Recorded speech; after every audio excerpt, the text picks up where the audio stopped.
Laporan keuangannya sebenarnya inline, cuman yang investor tuh sekarang lagi pantau banget itu adalah terkait dengan kebijakan mereka soal 3 juta rumah.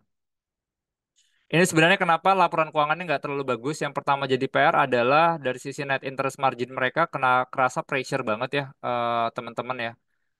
Pertama yang jadi concern adalah funding cost-nya tuh yang sebenarnya lumayan naik. Nah, cuman hati-hati sebenarnya kenapa saya juga nggak mau terlalu agresif juga buat ke sektor properti. Jadi kalau teman-teman ngeliatin indeks harga properti nasional itu turun sebenarnya.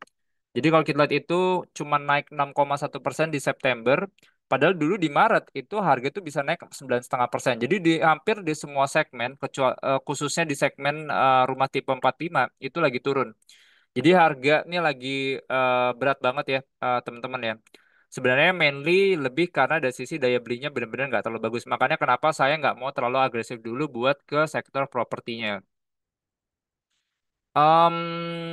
Dari sisi company-nya yang menurut kita menarik buat di highlights adalah ini ya teman-teman ya. Jadi yang jadi PR adalah NPL ya teman-teman. Ini NPL-nya relatively secara quarterly-nya agak sedikit naik 3,1 ke 3,2. Jadi mereka tuh kemarin baru ada downgrade buat yang kategori yang special mention-nya ke NPL itu 3,9 triliun. Nah, itu banyak dari consumer, itu size-nya sampai 2,4 triliun. Nah, ya, itu yang menurut kita tuh jadi salah satu PR juga sih. Nah, cuma menariknya gini sih, teman-teman ya. Jadi yang menurut kita bakal positif dan support buat BTN ke depannya ini adalah skema terkait dengan program 3 juta rumah. Jadi pertama, ini kontribusinya bakal signifikan. Pertama adalah di tahap awal nggak 3 juta rumah, cuman 800 ribu rumah dulu dengan indikasi nilai itu sebesar sampai 35 triliun. Nah, skemanya akan subsidi yang modelnya 50% dari company, 50% dari pemerintah pakai APBN. Dulu skemanya adalah 75% pemerintah, 25% company. Nah, cuman PR-nya kan sebenarnya skema ini translasinya profitability-nya bisa lebih gede sebenarnya buat PTN. Cuman karena modelnya 50-50, PR-nya adalah liquidity-nya ada atau enggak. Karena kan si BTN ini kan liquidity loan to deposit ratio-nya kan udah lumayan tinggi ya, 96%. Nah, jadi kalau seandainya nanti skema ini jalan harusnya bagus ya teman-teman ya. Karena nanti ekspektasinya itu kisaran bunganya itu 7 sampai 7,5%. Jadi nanti kalau kita potong sama cost-costnya dan yang lain-lain, sebenarnya skema NIM-nya itu akan lebih tinggi. Profitability-nya akan lebih tinggi. Jadi kalau skema yang dulu mereka dapatnya cuma 3,3%, dengan skema yang baru mereka dapatnya 4,2% secara profitability-nya gitu ya.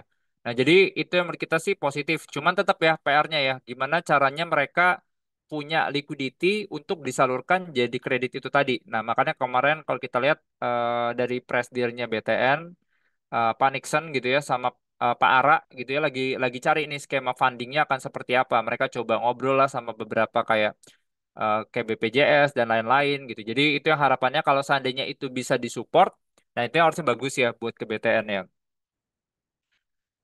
Jadi itu long term play-nya saya masih suka sih buat BTN target price-nya di 1.500. Jadi kita lihat beberapa katalis positif. Kalau seandainya nanti jadi skema 3 juta rumah itu di approve, disetujuin, harusnya sih bisa positif nih buat ke BTN ya. Tinggal gimana caranya adalah liquidity-nya di make sure ini ada ya teman-teman ya. Cuman yang saya juga appreciate adalah skema funding mereka sih. Jadi pelan-pelan sebenarnya mereka udah kayak nggak mencoba mencari dana-dana yang mahal. Mereka coba bagusin mereka punya platform gitu ya. Jadi salah satunya adalah kayak retail itu mereka coba coba kerjain.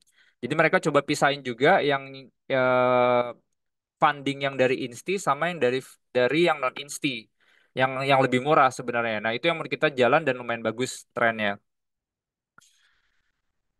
NCKL ini laporan keuangannya kemarin lumayan bagus secara quarterly-nya ini lumayan